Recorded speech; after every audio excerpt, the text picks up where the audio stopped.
Everybody, and welcome to this edition of the Healthy Happy Humans podcast. I hope you're well. And in this episode, like we do with all of them, our goal is to educate, motivate, and hopefully inspire you to take positive action in your life to become a high performing individual. And as our ethos always is, be committed to evolving into a better version of yourself. And I always stress the point, it's better, I say, not best. There is no best, it's better because you can keep evolving and evolving in all areas of your life right up to your last breath. And that's a mentality I'm always trying to instill in anyone who ever listens or watches the podcast. Just as much when I have guests on, they typically exemplify that same mentality. And I'm delighted on this particular episode of the podcast, we have none other than Brian Downs, who's someone I've had the pleasure of knowing for, we were saying before, and I think about 25 years, something like that. I was trying to do the maths. I don't know, he's quite 30, but about 25. And look, as I always share about my own personal journey and other guests have shared, life is never a straight line. It's a roller coaster. And that applies to every aspect and area of your life. And Brian is no different. You know, his life has been a roller coaster, lots of highs, lots of lows. But the key thing always is learning from the lows and thriving in the highs. And always learn from your experiences, because there's always lessons to be learned from every experience you have in life, whether you perceive it as a good one or a bad or a challenging one. So Brian's going to take us on a journey of his own journey. You learn a lot from it. He's a very inspirational guy. Like anyone I get on, very heart-led. He truly cares about people, truly wants to make a positive impact in people's lives, and hence why he's here. So welcome, Brian, to the Healthy Happy Humans podcast. Cheers, Dave. That was very kind, by the way. Try to be kind anyway. Try to make you sound as good as possible. So look, where I always go with to start with is, look, you are where you are right now. Your life has formed you up to this point, whatever chronologically that may mean, but it's the experiences along the way have formed you and developed you and so on. And we're all impacted by our environment, literally from conception onwards. So decide for yourself in terms of looking at what has brought you to this point, in terms of around health, well-being, business, all different areas, to become a high performer as you are and to be working with a lot of great companies, individuals in high performance so they can be the best they can be. Go right back as far as you want to kind of take us on a journey of your journey and share the experiences and tips you've learned along the way. Sure. Well, okay, let me start where I am now and then we can go back. So I'm a performance architect, a keynote speaker. I work with companies who are scaling or maybe they've reached a plateau and help them understand where their performance is constrained and then help them fix it, essentially, right? That's in a nutshell. I've been doing this 15 years, I think. Yeah, 15 years now. I love this work. It's great fun. It's really interesting. It can be really challenging, really complex at times, but it's brilliant. I really enjoy it. Um, Obviously, I didn't arrive there and just decide to do that. There was a lot of life before that. How far back do I go here? I suppose. Um, Let me talk about a couple of people that were really influential for me when I was growing up. My two grandmothers. I got to spend a lot of time with them up until the point that they passed away. So one grandmother died when I was 11, the other when I was 14.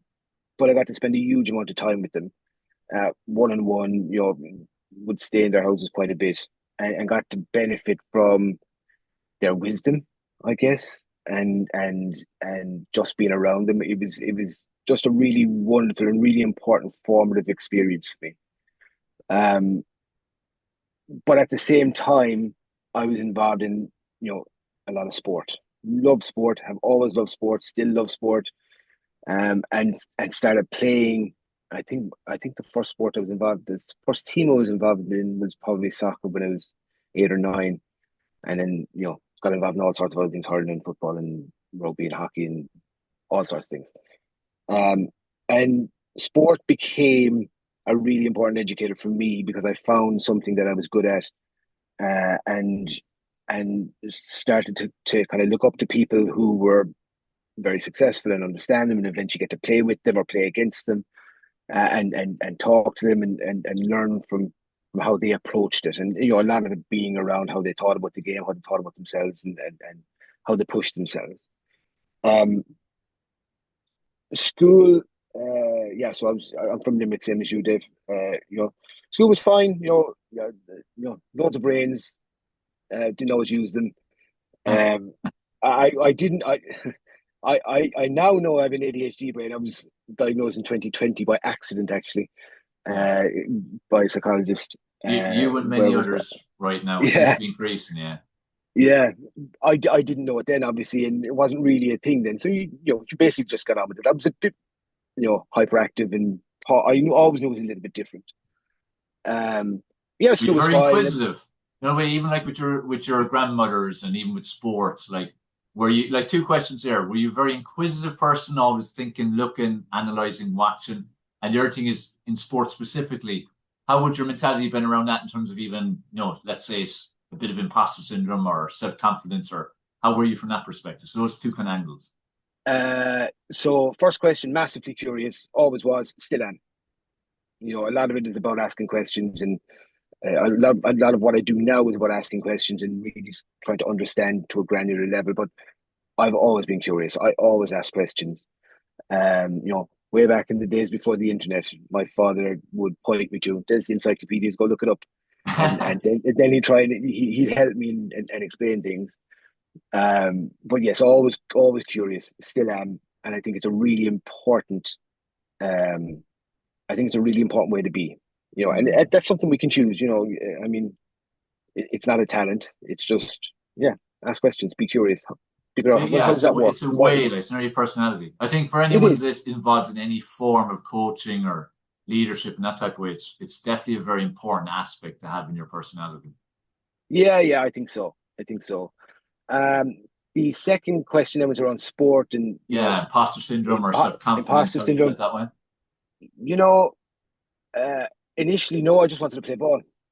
I figured, yeah, okay, tell me the rules, give me the equipment if I need any, let me have a go, and I'd have a go. And look, there was times where I there was a bit of imposter syndrome and kind of, oh, I'm not sure I'm good enough and or whatever. And you don't overthink it. You just kind of keep going and say, okay, look, I'll dig in. As I got and kind of played at higher levels, yeah, a little bit more from time to time, and you do it and you figure, okay, look, I'm fine. Um, Would, but would the it is a people really around you have had a big influence in that now? So like your coaches, in terms of it's a, alleviating any bit of self-doubt, imposter syndrome, or was it more just it was just part of you? You didn't have much of it. uh, I think the environments that I was in were very important. I think actually this is important for everybody, Mm. because I've been in teams that might have been a bit what word do I want to use here? I suppose it might have been a bit toxic. Probably an overused word, but you get the sense of what I mean. Yeah, yeah. And I didn't vibe well in that. Uh, but I would consider them team units that weren't developed. The team element of that wasn't developed. You had some really really good individuals. Um, I was lucky in that most of the time I was part of a team that gelled really quickly. We stood up for each other. We had good coaches who understood the psychology and the importance of the psychology of that team unit and knew how to build it. And that helped because it helped in two ways. When you've got that team unit developed, um, on one hand, you've got that peer accountability that people hold you to a standard. Uh, but with the other hand, they'll support you. They'll push you up. They'll pull you up. They'll do whatever needs to be done to help you perform at your best. And I think that's a really important facet of teams. You know, so anybody who's listening to this, they're part of a team at work at the very least, and that team should be uh, a situation where people hold each other accountable. Yes, and they do that the right way, and they do it well. But they also support each other and they collaborate and they lift each other up. Um, or when it comes to having a difficult conversation, they do that well. Right? It's not a screaming situation. It's a okay. Here's what I observed. Here's what we'd like to see. Um, what do you think? You know, what are your thoughts on that? And it becomes a conversation as opposed to a diatribe, or, not a diatribe, but a lecture. Yeah, yeah, Um, so absolutely, the environments had an influence. Yeah, I didn't stay long in environments that I didn't like, though. yeah. Yeah, so I I tend asked to that not. Yeah. because like I can relate to that a lot because I always say I'd love to go back when I was like 10, 11 playing sports with the mind I'd have now, or even the mind I had 10 or 15 years ago. Because like I would have been in quite a few toxic environments where, certain individuals like that, especially would have taught her the bee's knees and didn't really care about the rest of the team. Weak management who would have just nearly, fueled that even more. And Hmm. I would have just crumbled. So it'd be kind of, that's why I say even about imposter syndrome, how you think, your mind. Like, let's say if I made a mistake in a game, I was done versus it being a case of being able to move on. Whereas now I could go back with that mindset and I'd have more self belief. So it's Sure, like yeah, interesting because those things then obviously affect you as you go on. And that's where like putting the work in on yourself is so key always. absolutely, yeah. And look, it's had a big influence on how I coach sport and how I coach teams. That I'm conscious. Yes, there may be some skill development in their systems and tactics and all of that, but there's also a team unit that you need to develop so that they can bond well and bring the best out of each other. And both of those have to be balanced. Um, yeah, I think it's a very important facet of coaching in sport in particular. Um, so yeah, for me, it's trying to create those environments where people can actually perform at the best. Mm. Um, and it doesn't always work. You know, it doesn't always work. Sometimes you'll have people in groups that just don't want to be part of it. I'm playing for me, and sometimes you can move that player out. Other times you've got to deal with it because that's what you're presented with. That's the team that you have, and figure out a way to work with it rather than against it. Um, but sports has been a massively important part of who I am, and the things I've learned. The other important facet of that, I guess, a really good educator has been travel. So I've traveled an awful lot, and I'm very interested in adventures, and I've been to some mad places, and that came from my father, who when I was 11, brought me up Tool, which is Ireland's highest mountain, for the first time, and it was the way he did it. He when we got there, he didn't tell me that where we were going until the morning that we were going, and when we got there, he let me lead, and he encouraged me to lead and find the routes uh, and take that lead. And it was really bloody hard because at 11, as sports mad and hyperactive as I was, you know Carrauntoohil isn't that big, but to me at that age it was Everest. So Exactly. Yeah. it's okay, push on. Then you get to the top, and it's like, woohoo, we got here. Only to realize, oh yeah, I've got to go back down now. Um, Yeah. and that was a really long day. But what it did do was, and I don't know if Dad was doing this on purpose or not, but it did give me a gift, and it was the gift of adventure essentially.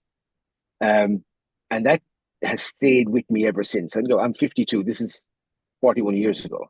It's still with me, stronger now than it's ever been. And you know, I'm looking for the adventure in things. Mm. What's going to grab me here? What's exciting about this on one hand, but on the other hand, then it's figuring out, okay, adventure is not, let's kind of just go and see what happens. There's preparation to do. People who go off and climb Everest don't just decide one day, oh, I'm going to climb Everest. There's a huge amount of logistics and preparation work that has to happen in order for somebody to be able to go do that. Um, so I take that kind of mindset, I suppose, into everything I do. Again, it goes hand in hand with curiosity, right? It's it. I think adventure is not about fearing the unknown. It's about actually seeking the unknown and trying to figure out, okay, is there gold down this way? Is there something exciting in this? Is there value in this? Is this something I really want to do? And the only way to find out is to go do it, and then ask yourself, okay, I've got to prepare. What do I need? And you know sometimes it goes pear shaped, sometimes it goes off track, and it's that adventurous mind that will keep you focused, and keep you prepared to deal with that as it happens.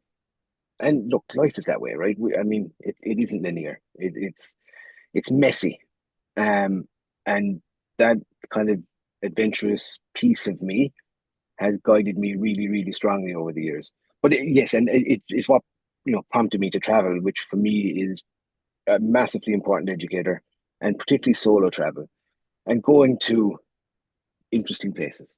I'm really lucky. I've been all over the place. I think I'm on 66 countries at this stage, I think, When did something the like that. travel kick in for you? Like when did you start Uh, into that? I would say we as as a family we went to the States for Christmas when I was 15, I think. Um, and that was the first really big adventure. We'd been on holidays before, just to Spain and that, but America was a big adventure for me because I'd always wanted to go there. And again, my grandmother's influence is here because I had an aunt living there, and my grandmother used to go fairly regularly, and I used to go to the airport with her when she was heading off, and I'd be like, oh, I'd love to go to America, and then the opportunity came, and so it became a big adventure. And that whole experience kind of did something to me that said, okay, I need to do a lot more of this. Um, so and I still haven't lost that. I still love traveling. Still love traveling. There's lots to learn, lots to see, lots to experience. Um, Like what aspects of travel do you where feel was formed you? It had a big influence in forming you and who you became. I think probably the first thing is independence, right? That idea of solo travel, um, really teaches you to be independent, and to think on your feet. Um, because okay, well, first of all, you've got to finance it yourself, so you've got to save up the money or find the money somehow, or other, and then you got to go and you've got to deal with massive unknowns depending on where you are. All right, so going to the States is fine because well, it's a developed economy, and there's buses and trains and people and all of that. But then you can go to some more obscure places, and that's not there. So you got to find a way. You got to, they might speak a different language, and you got to find a way to navigate that. Um, you get to experience local cultures and meet local people and eat local food and experience what it's like to live in that place. And all of that, I think, feeds that ability to be independent. You're soaking all of this up. So I think that's a really important facet of it. Um, I think following on from that is it opens your mind. You people are people wherever you go, right? We're all just human beings. Um, Obviously, cultures change how people behave or interact or how they go about their day-to-day lives, and that's really interesting to see because it's different to what we know. Again, depending on where you are, right? I've spent a lot of time in Africa and seeing what life in Africa is like, and Africa's a big place, so it's going to be different in different parts of Africa, obviously. Um, so North Africa versus East Africa is actually quite different. Different worlds, different customs, different cultures, different food. West Africa is different again. Southern Africa is different again. It's a massive continent, but you get to see all of these ways of life, and you meet all sorts of people. Some are not so nice, but most are lovely and just as interested in you as you are in them. And you can I've struck up conversations in all sorts of places and had really enjoyable conversations. I've been invited to people's homes and had dinner in their house, and they just looked after me in the nicest way possible. Just wanting to share what they had, was just wanting to share and show off their food, their customs, their culture. It's a beautiful thing, you know. The pride in Look, their I've been culture taught. is a big thing in countries. Of course it is. Yeah, I mean, look, in Ireland we're no different. We're very proud of, for the most part, we're very proud of where we come from. We're very proud of our customs and cultures, and we're very proud of the landscapes here. And you know, it, the Irish diaspora has travelled far and wide. We're for a small country, we box well above our weight, but we're very proud of what we have here. Is it perfect? Of course it's not. Of course it's not. There is no such thing as a perfect country. Um, but we have a lot going for us here. Yes, I love to talk about Ireland and show it off, no matter where I am. And people in their own countries will have the same. They'll have a love for their country, a love for their culture, a love for their families, and they want to share that. And I think that's awesome. Where out Awesome. of all the places you've been to, where would you feel had the biggest impact on you? I don't know. I don't think I could pick one place, Dave, to be honest. Or which A places had more a certain impact, you could say then, a, Sydney. a more recent destination for me was Mongolia in 2022. That place was just spectacular, amazing. I mean, the most lovely people, the most spectacular landscape. Um, I think uh, Nigeria, I really liked. You know, look, it's got a reputation for sure, and Mm. some of that is earned. But I met some amazing people there, and had some amazing experiences there. Um, It's interesting, yeah, because I it love it. does mainly have a very negative, It impression does. for people. There's incredible people in Nigeria, absolutely incredible, well educated, smart, interesting. Yeah, there are some that are not that, and that are uh, not so nice and not acting in your interest. But we have those everywhere, and maybe Yeah, a little bit more in Nigeria. And there is a corruption issue, but it's open. But by and large, my experiences there were awesome. I mm. loved it. I loved it. I think the entire continent of Africa. There's something for everybody. Yeah, Um, if you take South Africa out of it for a second, and maybe Namibia, uh, I've never met anybody who went to Africa and kind of and went, no, it's okay. People either love it or hate it. I love it. Right, I'd happily go back, and I've seen quite a lot of it. There's an energy. There's like a well, sounding too woo woo. There's like a vibration in the place. It's really cool, really cool. They, I suppose those two would stand out, but I mean, I've had really positive experiences in all sorts of places. I've had negative experiences too, but we try and focus on the good ones. I think what I take from it overall, the influence that it's had on me overall is that curiosity, is that opened mind, and that confidence in being independent, that confidence in my own thinking, um, but also the understanding that I'm a tiny little piece of a really big machine, very right? much so. Uh, and our insignificance is a good grounding. Yeah, that's where it's a good thing for people to experience. That's again a big positive of travel to see that you are only a tiny piece. Yeah, yeah, yeah. I mean, I mentioned Nigeria. Nigeria is a country with, I think, 250 million people. Lagos is the capital, and it stretches on and on and on and on. There's people everywhere. I think there's about 20 million people in that city. And everybody has their own life. Everybody has their own thinking. Everybody has their own problems and their own successes and all of that. And when you're kind of stood there in that and just watching all this around you, you kind of go, yeah, okay, I'm pretty insignificant. Mm. Uh, and that's not a way of saying that you're not important. We're all important in our own way. Um, and we get to make a contribution to the machine that is the globe. But yeah, we're really just a small piece in a really big cog, a really big machine. Yeah, yeah, exactly, exactly. And just to go off in a different tangent, then, like I know from when I first got to know you, health is something that you've been aware of its Hmm. importance, always and in varying degrees, obviously, like it is for most people throughout their journey. Where has health factored throughout your journey, and where's a factor now, and what do you think have been the key benefits of putting a priority on it, as well as when maybe there's been times you haven't? Um, Look, health is all we have.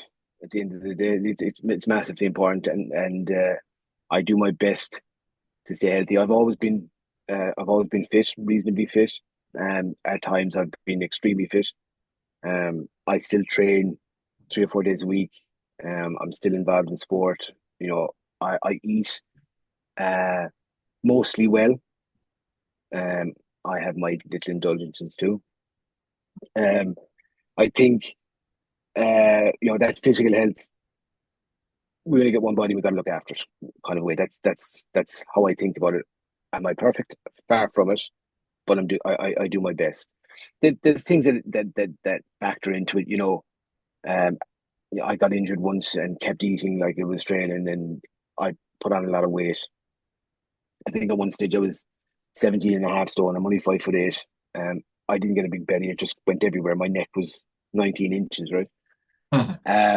I didn't stay that way for long and fixed it. But I think for me, the biggest challenge for me has been my mental health because, uh, okay, the ADHD was always there, but I also have anxiety. I have an anxiety disorder. And uh, when that kind of came on strong initially, I didn't know how to handle it. So I had a panic attack for the first time in my 30s. So that would have been around 2008. Um, and I actually thought I was having a heart attack, brought myself to the hospital. I wasn't, but they told me I had a panic attack and kind of encouraged me towards mindfulness and meditation. And I walked out of the hospital going, yeah, fine, no problem. Yeah, I'll do that. Without any intention of actually doing it because I didn't want to tell anybody. And then for 2 years, I was having panic attacks almost every day. Um, and again, I got really good at masking it. Um, and I didn't want to tell anybody. Uh, and eventually, uh, I woke up one morning and didn't even have my breakfast. Went down, got into the car, and drove to my doctor's office. And I had a good relationship with him. Um, and he met me, and I told him what was going on. And that started kind of a journey of fixing things, right? Uh, and it's very well managed now, but what I eat has an impact on it. How I treat my body has an impact on it. So if I'm not training regularly, I'm more prone to getting anxious. If I eat the wrong things, that's going to have an impact. So I don't consume any caffeine. I don't consume any gluten.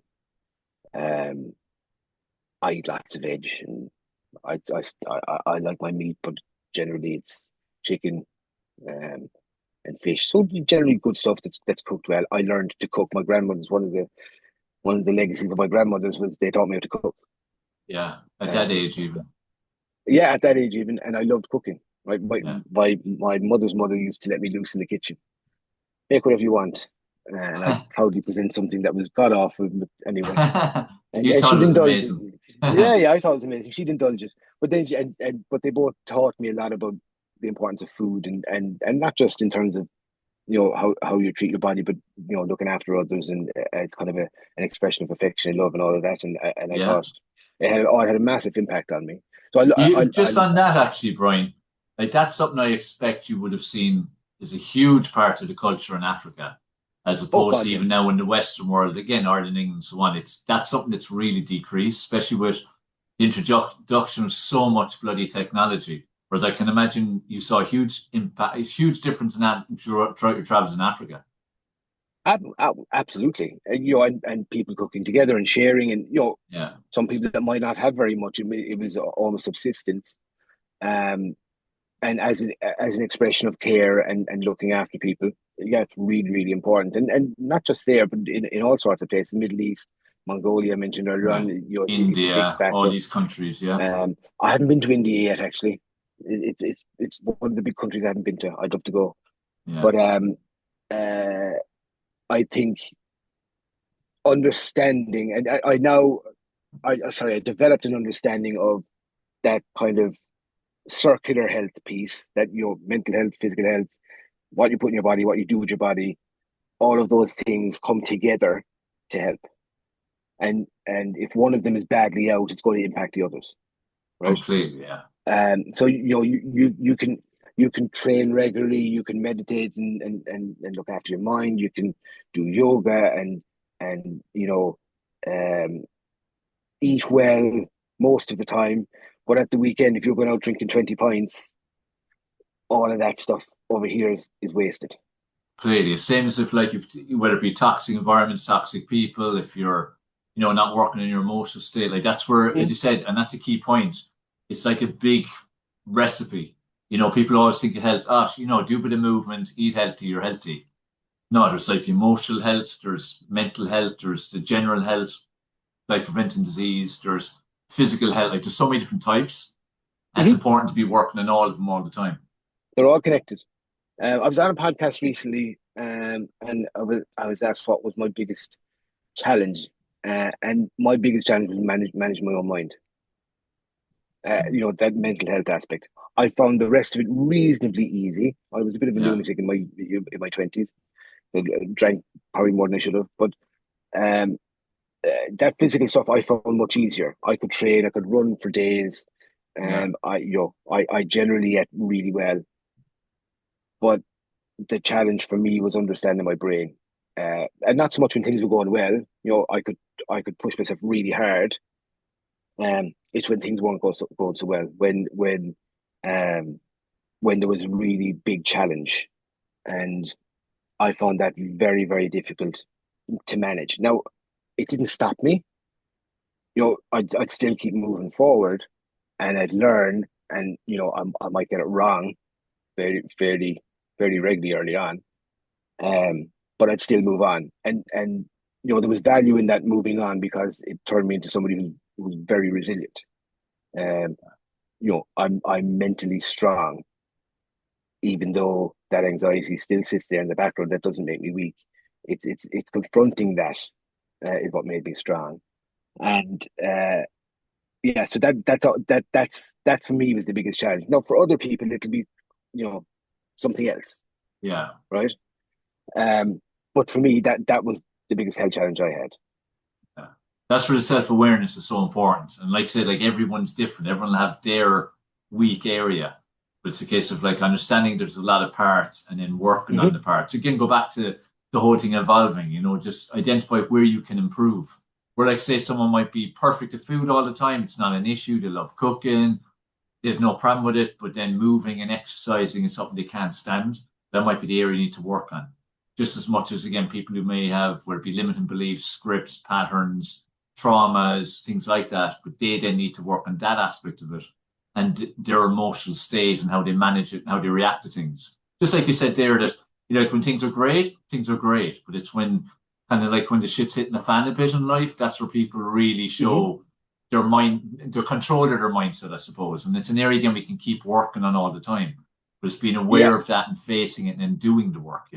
Like I presume from a very young age you were conscious of that and you've been working on yourself probably from what, 20s or so? From a mindset point of view? Probably earlier than that. I was fortunate to Yeah. have good coaches who were aware of it, and I had players that were much older than me that were a really strong influence. Um, so kind of informally, yeah, younger, but yeah, formally and starting to read books and ask more targeted questions. Yeah, probably my early 20s, I would imagine. Yeah. Um, yeah, timeline is Yeah. fuzzy, but yeah, around it, a long time.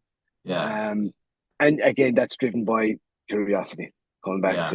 to where we were earlier on, Um, That and the and influences, like you said, certain, even when you were probably what, 15, 16, then you might have a coach or a co-player who was older who was into like that, a bit more mindset stuff or personal mhm, development and they encourage you to. So again, the importance of the people around you in your environment. yeah, It's like me saying, like I said, if I was to go back into sport now, I'd be a very different player. Also, like, it's like where I'm in now, I say I'm always 30 years in the making. Like I'm working on me now since I was 17. So 30, I'm in my 31st year of it now, but it's continuously evolving, being aware of the benefit and the need for it. And there isn't anyone that is without that need because we all have influences and scripts and so on we need to work on. yeah, absolutely. And look, I've always been extremely competitive. That's just I don't know. It's I don't know where it came from. It's something that's in me, right? And from my early days of playing sport, I always wanted to make sure I was starting, and I wasn't always starting on the team, on the different teams. But I wanted to do well. I wanted to score. I wanted to be better. You know, so that internal competitiveness has always been there. It's still there now. Um, I think I then had some important influences around me. People who were much older who'd achieved an awful lot. And I started to learn about how to manage that competitiveness, to focus it, because the tendency was to go a bit wild at times, and have some discipline problems, and not be the high performing asshole. Um, which I got some good guidance with. Uh, didn't always work from time to time. I was still an asshole, but I again, and that's something I take into my work now as well to a large degree. Because I get to see lots of different working environments. I'm very conscious of how people are in those because that's really important to how they perform. Really conscious of the people that are super competitive versus the people that might not be as overtly competitive, and the impact the high competitive person has on other people, and the impact that has on a team, and try to guide or focus that competitive energy into something that's valuable for everybody. Um, but I think th- having those people to guide me when I was younger was very valuable, very important to kind of say, okay, calm down, think of it this way, move that way. Um, I when I think about it, I've actually been quite lucky with the people that I've had in my life over the years that have had an influence. Um, and there's been many really good influences. Some not so good influences, uh, and I'm grateful for them too because to an extent they teach you what not to do. Yeah. Um, and sometimes you've got to learn that lesson the hard way, which I have.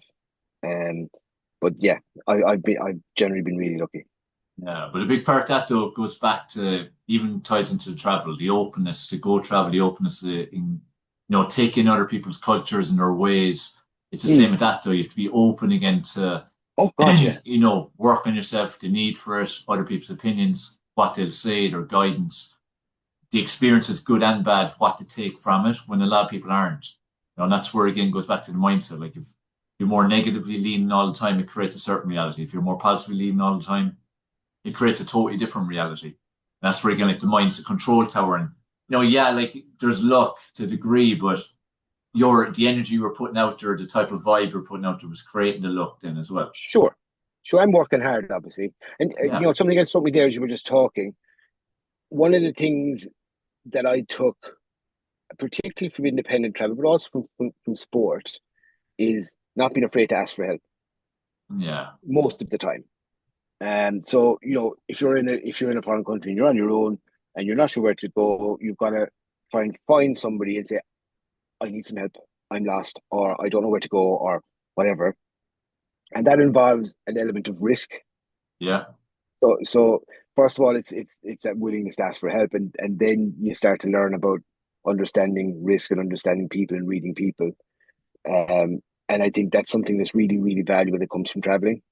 mm, Um, because it's probably a bit easier nowadays because you know there's a lot more resources out there, and Google Maps even and all of exactly these things. Google Maps alone, even yeah, But certainly when I started traveling, um, that wasn't there. You had to find your own way. You had a Lonely Planet guidebook or something, yeah, and that was about it. the So you big still had to ask. maps. Yeah, you still have to ask questions of people, and that kind of tends to bring you out of your shell.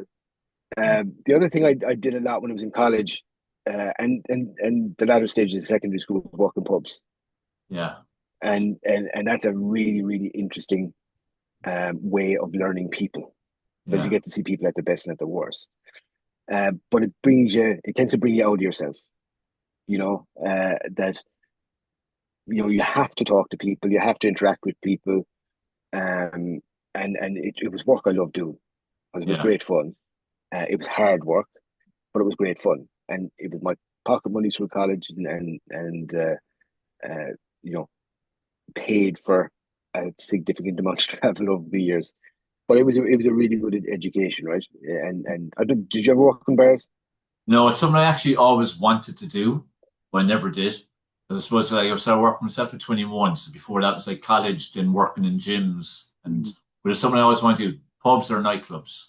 But I know people who did, and like that, I'm not surprised. Like it looks like such hard work, but at the same time fun. I've worked in both pubs and clubs. It is bloody hard work. Hmm. Um, but if you're in the right place, it's great crack. Yeah, It's a lot of fun, and you meet some really interesting people, and you can get involved in some sticky situations from yeah. time to time. But again, it's a really good one for opening the mind. Completely bringing yourself out of yourself then as well. I like that Yeah. encountering the good and the best and the worst of people, really. Do you know what? I wouldn't even really confine it to bars. I think I think hospitality in general, or retail, where Yeah, you've got to restaurants, cafes, hotels. Yeah, yeah. where you've got to deal with people. It has a way. If you let it, it Mm, will it will educate you. It will bring you out of yourself.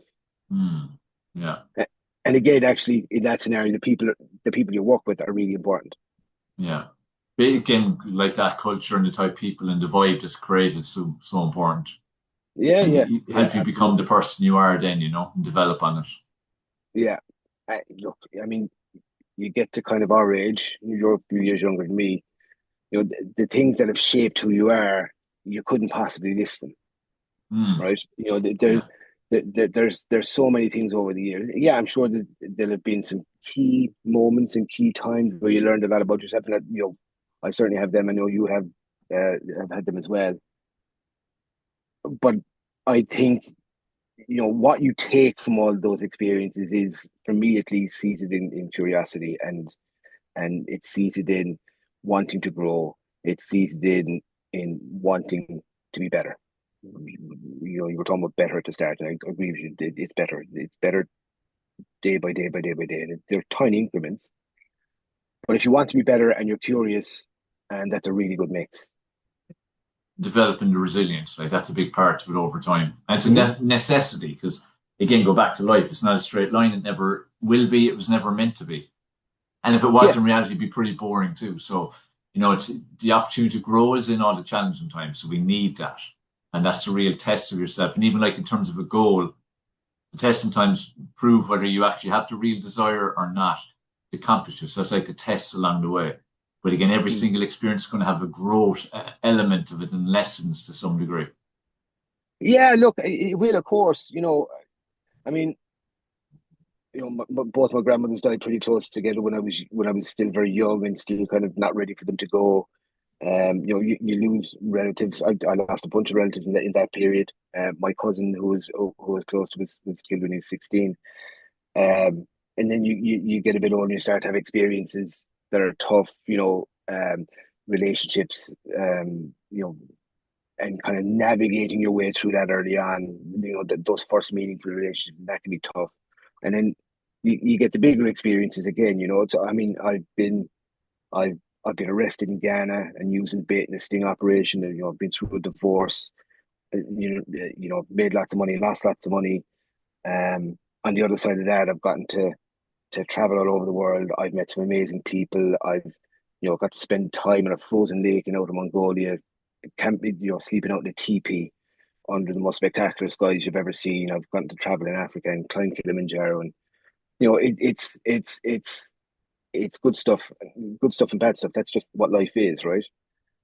And at the same time, you can't let any one of those define who you are. And that can be hard sometimes, particularly with some really negative experiences. But they can't define who you are. You've got to take what you can from them. The tough things will make you more resilient. Some of the good stuff will make you more resilient to make you tougher as well, because you pushed and pushed beyond what you thought you were capable of.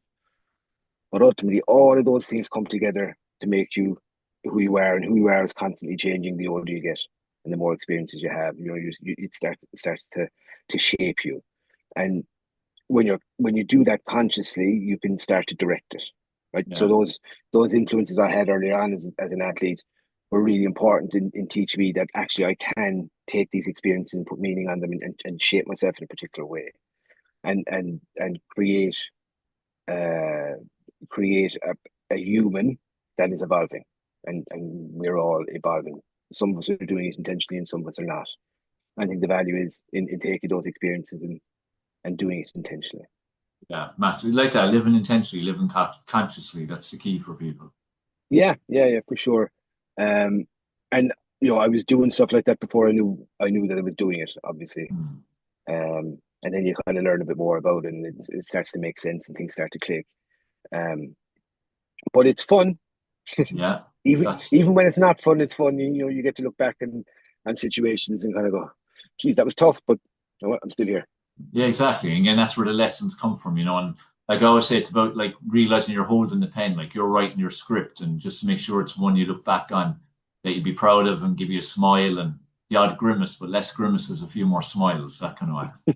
But Yeah, it's yeah, like that exactly. to realize you are holding the pen. And that's where take responsibility for aspects of your life. And and bottom line is you control your reaction even when there's loads you can't control, you still control your reaction to those things you can't control.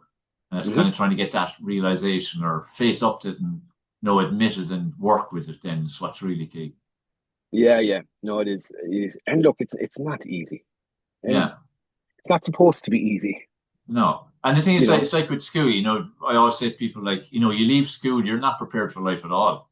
You basically got a memory test. That's kind of it. So, like, people leave, and this is where when people get kind of down themselves if things aren't going right or well or the way they want. You weren't taught how to do this. This is why you have to do the inner work. This is why people need coaches, mentors, programs, reading, whatever it may be, because we have to just consciously do the work ourselves because you're not taught any of it in school. Hmm. Yeah, no, of course not. No, and I don't think it's taught anywhere in school, to be honest. Nah. But when you come out of school, you're raw and Yeah. you're full of enthusiasm, hopefully, and it's just really about directing that enthusiasm. Yeah. I did accounting in college, and it was a mistake. But sure, look, it's done. I can't take it back. I still had a great time in college, right? Yeah. Um, and again, that kind of shaped me in certain ways. Um, but I think a philosophy that I've talked about a bit and that I try to embody is do hard things on purpose. Yeah. Exactly. It's challenge yourself a bit, and that can be anything, Mm. right? For some people it's running an ultramarathon. For some people it's asking for help. Yeah. Yeah, and there's all sorts of other directions that can go. But do hard things on purpose. Even if you fail, you'll learn something, and you can go again and go better the next time.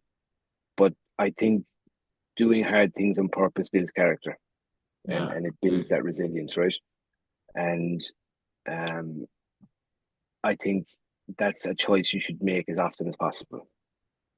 I looking back on my life, I didn't make it as often as I should, or yeah, I suppose that's judgmental. But there are times when I could have made the choice to do the hard thing, um, that I didn't, but I've done it a lot at the same time. It's all about getting outside the comfort zone. That's the key for Yeah, everybody. and you know what? Look, some people are perfectly happy in that comfort zone, Dave. And Yeah. if you're happy there, fine. Yeah. Go for it. But if you want to, if you're if you're interested in growing, there is no growth in a comfort zone. I know Yeah. that's a bit cliche, but there absolutely isn't. Yeah. And you got to push yourself beyond it. Yeah. Exactly. So in terms of being a higher performing individual for anybody out there, like we've covered a lot of different topics and tips and areas and life experiences. Like any other final kind of tips or nuggets you'd give for people to lead a higher performing life? I think know what you want at some point is going to be important. I think it depends a lot on what age you are, right? Hmm. So, for some people, when they're coming out of school, they know exactly what they want to be and they go for it. Other people haven't got a clue. So I would say to those people who don't have a clue, experiment, try stuff, try things. So your late teens and also your 20s, you get the opportunity there to experiment. Even if you know what you want, Hmm. you have the opportunity and the possibility to experiment. You have very few responsibilities, and you can go and travel. You can go and try different careers. You can try all sorts of things, but try things. Um, and I think the objective of trying things is to find things that you're really good at, right? And then get better at them, and enjoy getting better at them. Um, and once you kind of find that thing that you're really good at and you're enjoying, it's to decide, okay, what do I want to do with this, and go after that. Now, getting there might take you 10 years, it might take you 40 years or 50 years. If you get to a point where you think, actually, no, I want to change direction, do that consciously and say, okay, this is the direction I'm going. That's what I want. But know what you want, right? And absolutely, positively learn who you are. Go to therapy. I'm a massive advocate for therapy. I think it is one of the most important gifts you can give yourself, Yeah. right? It's it's been instrumental for me. It's been instrumental for lots of people that I know. Um, and I think getting to know you, that's a way to get to know yourself. Exactly, yeah. And I we go back to stigmas, it's like there's stigmas around things like this, but it's all part of the growth. And that's a very powerful way of growth because Hmm. you're giving yourself a safe space to be able to share things and open up to things and get some self-realizations and so on and grow. And like we said for all the time, like that's a big part of it all. So without a doubt, Yeah. therapy is a powerful way of doing Oh, it is for sure. Look, there are other avenues. That's the one I use the most. it. Mm, Um, but yeah, absolutely get to know yourself. mm. That's really important. Well, maybe you wouldn't, but I was surprised for a long time about the number of people who didn't know who they were, what they wanted. Yeah, yeah. It's more common than it should be, really, Be Yeah, surprised. and for reference, what you want doesn't. I'm not necessarily talking about a career, Mm, right? What do you want from your life? What do you want it? What do you want it to be? What do you want to accomplish? yeah. You know, I'm pretty clear on what it is that I want. Mm, Um, and it has nothing. It's not a career aspiration. I know what I want in my career as well, but ultimately, I yeah, know I know what I want, right? Um, and yeah, make up your mind and say and commit to it. Say, I'm going for that. yeah. So I But you go got to back to what I commit. was saying with the script. I think you're writing your script, so create the one you want. Hmm. And whatever, again, everyone's different, what happiness means to them, just like success, that's again, it's all relative as well. Hmm. Fulfillment, like what do they mean to you? And forget society conditioning, forget what other people think it means and looks like. What does it look like to you? That's all Yeah, that actually ultimately matters. yeah, for sure, for sure. Um, and yeah, have fun. Yeah. Enjoy the Right, ride, like. it's a bloody short ride. Have fun. Yeah. Well, that's it. It goes Yeah, fast. So that's the thing. Make the most of it. yeah, it As does. it Yeah, is, for like when sure. you're 20s, you think it'll never end, but it keeps going on faster and faster. I'm just It amazed does. all the Yeah. time, every bloody week, how fast it feels. Seems to be getting faster. Yeah, yeah, for sure. So have you anything much coming up now soon, Brian, or where can people get in touch with you or contact you or get some of the great stuff you put out there? Where's best? LinkedIn is the best place to find me. Yeah, So you'll find me there. I'll be talking more about the performance architecture piece there. yeah, And it's the social media that I'm present on most. yeah, Um, I do intend to use Instagram more at some point this year. yeah. But not yet. So LinkedIn is the best place to find me. Perfect, perfect. And I'll have the links anyway to websites and LinkedIn and stuff in the show notes anyway. Yeah, So perfect. Brian, as always, it's been a pleasure and lots of great information, tips, life experiences, which is always very valuable to people. And it makes Hmm. people very relatable then as well. Because whether someone is going through something similar, has done, or most likely will do in the future, there's always relatable experiences. But you're a busy guy and I appreciate your time. And thanks for being on. It's been great having you. Thanks, Dave. Good to talk. Okay, guys. So let us know what you thought of the episode. Share it out there as well. You can always leave comments below this, especially in Spotify or on YouTube, and make sure again to subscribe. Again, we need to always keep telling the algorithm that you're liking what you're seeing. So subscribe, like, share, comment, and it'll help us do a lot. So until the next episode, look forward to speaking to you then. Have a good one and keep doing all you can to keep evolving to a healthy, happy human.